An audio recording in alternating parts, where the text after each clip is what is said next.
now I'll just... wait. No, man, give me a redo. Seriously? Alright, defensive move to the Earls. Your turn.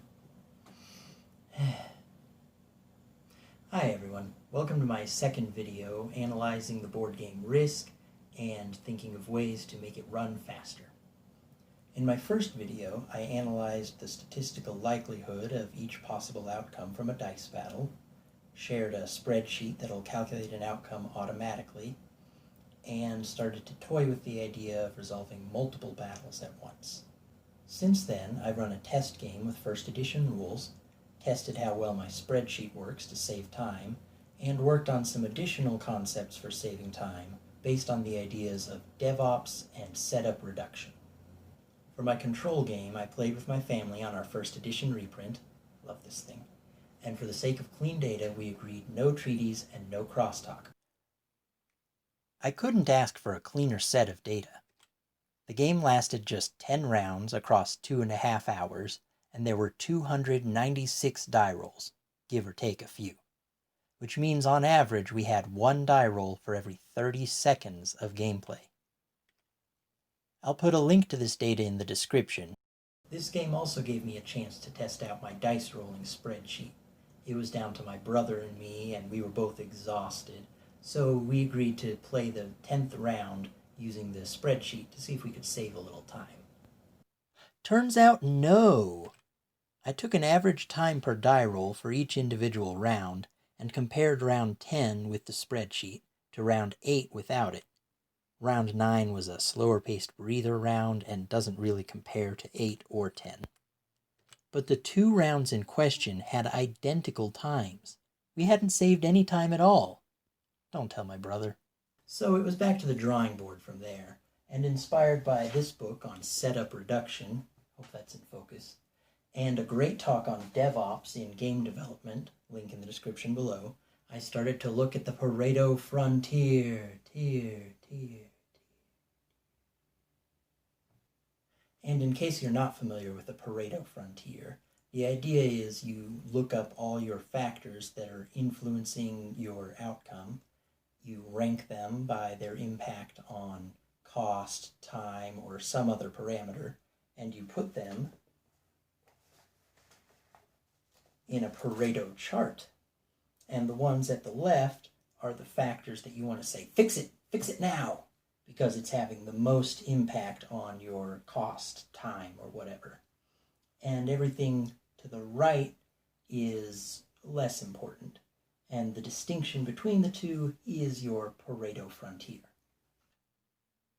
So if we apply the Pareto Frontier to the game, we first see that not all rounds are created equal, and the easiest way to shorten a game is to focus on the last few rounds. So I thought about actions that take up more time later in the game and ordered them by relative impact. Starting with the most time-consuming, these are calculating how many new armies you'll get at the start of your turn, resolving dice battles, the topic of my previous video, counting, moving, and removing armies, which is trivially easy in the early game, but bogs down turns in the late game severely, planning the order of countries to invade so you don't trap yourself in the Urals again and prolong the game by half an hour, hypothetically speaking, and turning in sets. Of these, some players would consider a tool to help coordinate invasions cheating. And sets take very little time and help keep players engaged when it's not their turn. Let's start off with army placement. At the start of your turn, you get 1 army for every 3 countries you own, but never less than 3 armies for all your countries, plus a certain number of bonus armies for holding complete continents, plus additional armies for any sets you turn in.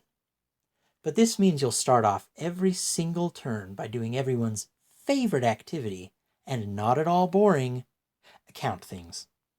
It's no fun for you and a complete engagement breaker for everyone else in their off turn. So, I made a spreadsheet, of course. What else would I do? This is my army tracker, very original name, I know. So you start here with your countries. You can count up and down. Shows how many people you get there. And also I had a lot of fun with this part, the continent tracker. You've got a sort of miniature, super low resolution globe.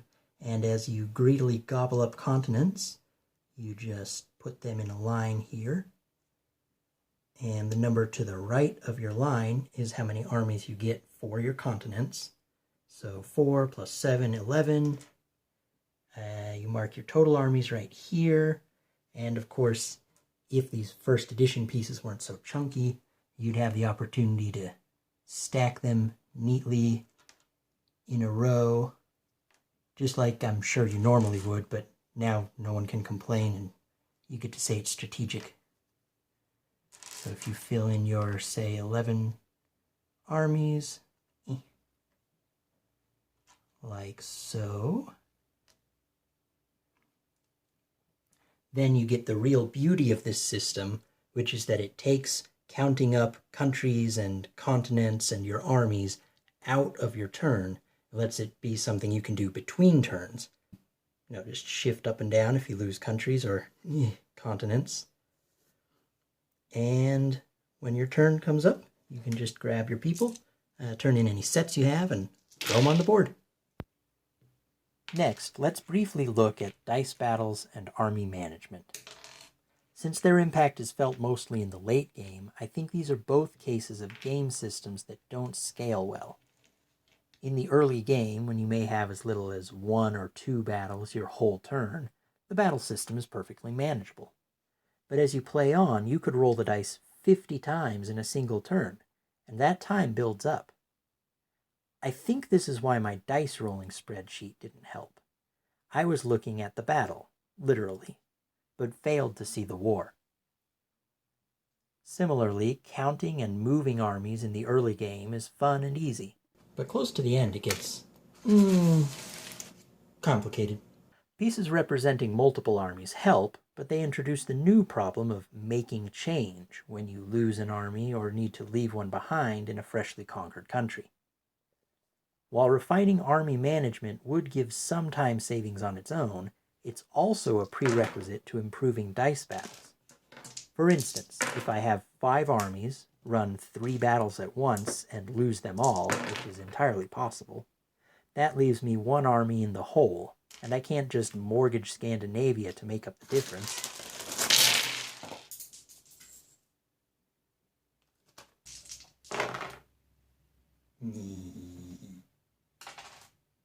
So in the end, I've got a useful set of data from a typical game of Risk, which has helped me see what doesn't really work to save time.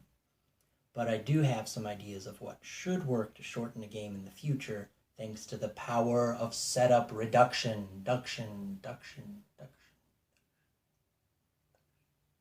If you want to try out my army tracker, there's a link in the description below. You'll need 6 copies of the tracker, plus 1 copy of the continent markers in something heavy like cardstock. Have fun!